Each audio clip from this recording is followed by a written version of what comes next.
Good evening and welcome once again to the Tzemach Bible Institute program.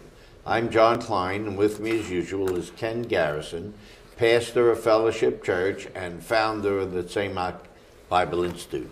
Good evening, Ken. Good evening, John. Ken, do you have some current events for us this evening? Yes, John. I just want to make a statement concerning U.S. policy.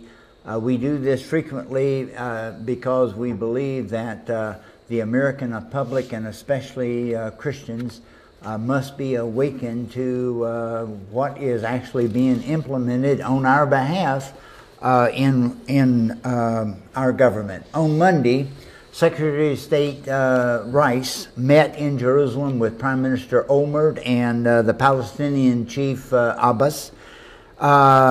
Secretary of State Rice is acting on behalf of the Bush administration to implement the so-called roadmap, which is so-called two-state solution to the Israeli-Palestinian problem.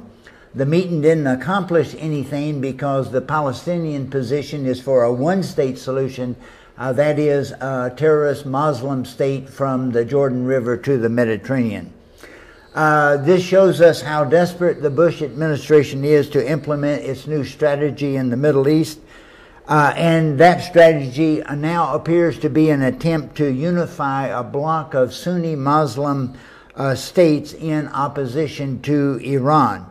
Iran is obviously the center of the Shia bloc of the Islamic religion.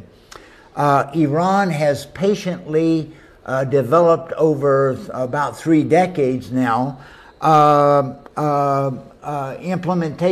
developing a Shiite bloc of influence throughout the Muslim world, centered in Iran, of course, but now reaching across Iraq, including Syria and the Hezbollah in Syria, and also Hamas in Gaza.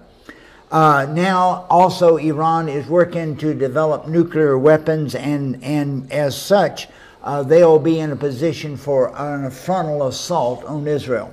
Their goal, as the leader of Iran has repeated, is to destroy the state of Israel. Last year, the war in Lebanon was a test of Israeli strength in preparation for that. Now, the roadmap plan embraced by the so-called quartet, United States, Russia, the European Union, and the United Nations, was originally set forth by Saudi Arabia. It's now being pursued by the administration to gain the Saudi support in a hope of unifying Sunni opposition to Iran. It's an effort to extricate the United States from the terrible situation that exists in Iraq.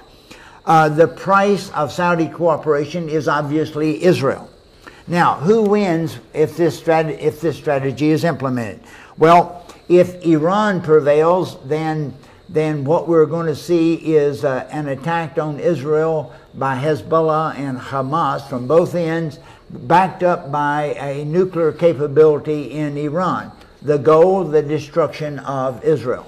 If the roadmap prevails, if the Saudi plan prevails, that means that the Palestinians will be granted a state in the heartland of Israel with the right of return of millions of Palestinians, and Israel will be destroyed demographically. In either case, Israel will be destroyed.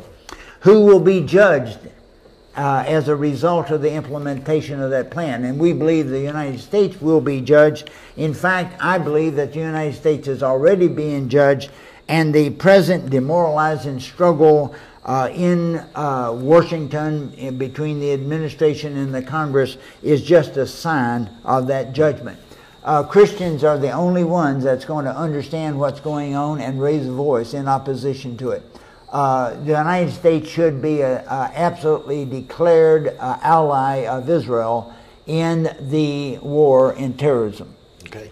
Ken, you mentioned the roadmap, and ordinarily we think of the roadmap, or it's being portrayed as a plan with the United States, Europe, or Russia and the UN, but it is, as you said, really the Saudi Arabian plan. The Saudis set it forth in Lebanon years ago. Okay, so the Saudis never came up with a plan for peace. They always had the elimination of Israel as their goal. Obviously, they are supporting terrorism all over the world for that primary purpose, the elimination of the state of Israel. All right, if you break it down, it's right out there for you to see. We have some strange allies. Strange allies. All right, now we'll do tonight's question. Ken, I have a real good question for you.